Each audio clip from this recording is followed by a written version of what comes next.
The newest episode of Kamen Rider ZETZ aired last night on Tokusatsu's simulcast, and I woke up early this morning to watch it.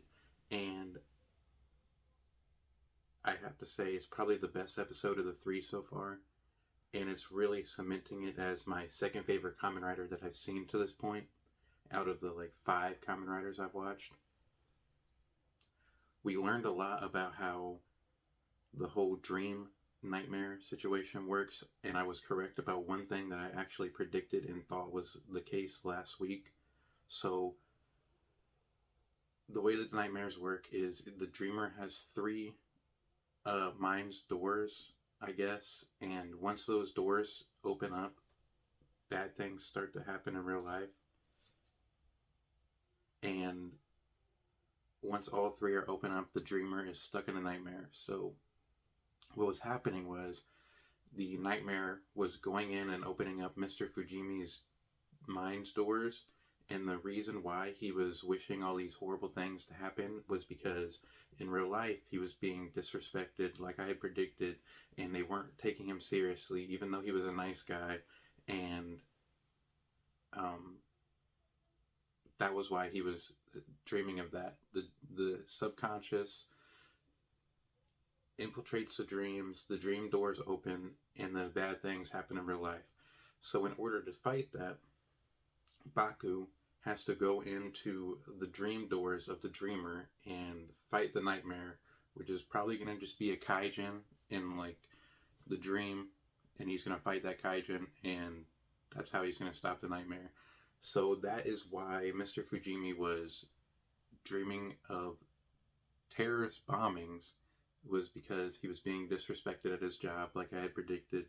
And yeah, so this is probably my favorite episode of the three episodes so far. I think that the action sequence at the very end is probably the best action sequence to this point, and I would already say that ZETZ has some of the best action sequences I've ever seen in a tokusatsu show. I know that this is the big attempt for Kamen Rider to appeal to a Western audience, so it's very westernized, but it's also like the most cinematic tokusatsu show I've ever seen in my life. There's every single episode has at least one really interesting shot, and this one was the pupils that had Baku in it when he was in the jail cell after he had been arrested in the dream sequence. And I also think that this whole dream sequence setup is a really good way to have a goofy protagonist in real life who gets serious when he's doing Kamen Rider stuff, because that's an issue that I have with some tokusatsu is they'll have a goofy protagonist and then they'll have that protagonist get super serious and they'll make it emotional and dramatic, but then that clashes with each other. So having two very distinct versions of Baku, and one being the dream sequence that he wants to be and one being the real life, is the best way that they could have done that. By the end of the show, I guarantee you I'm about to have a freaking Z spell strapped across my chest or something. uh, I love Zet so far. I think that the Henshin is one of my favorite Henshins because he starts out black and white, and then over time, the color will go into his entire suit, and the eyes will light up. But yeah, so in this episode, we found that out about the Dream Store. He fought the bomber, I guess is what that Kaijin's name is.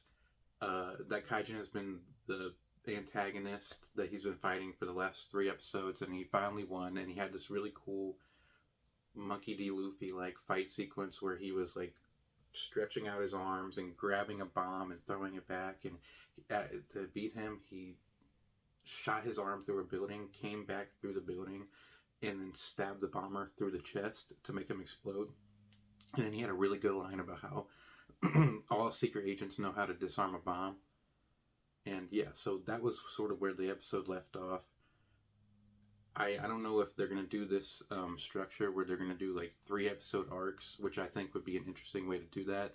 I'm excited to see what kaijins they bring in, because the bomber suit was actually really nice, and all the action sequences so far have been really good. And I guarantee you that there's going to be a lot of good motorcycle action, because the motorcycle is a literal character. So that's already giving me something that I know that I'm good, that I want. And And like the one thing that I'm hoping from this whole show, now that I know that we're gonna get motorcycle stuff to happen, is that I want Baku to be the only Kamen Rider. Maybe one Kamen Rider shows up in like one episode or something, but I want him to be like the only Kamen Rider in the entire series. And yeah, so that's episode 2. I was kind of right about Mr. Fujimi's nightmare stuff and why he was doing it. We found out how the dream doors work, the threat level, how Baku's supposed to fight that, what happens if Baku loses, and how these nightmares are infiltrating real world stuff in the dreamer's subconscious. So I'm very excited for episode 4. I think in general, this show is going to be one of the greatest tokusatsu series of all time. So thank you for watching.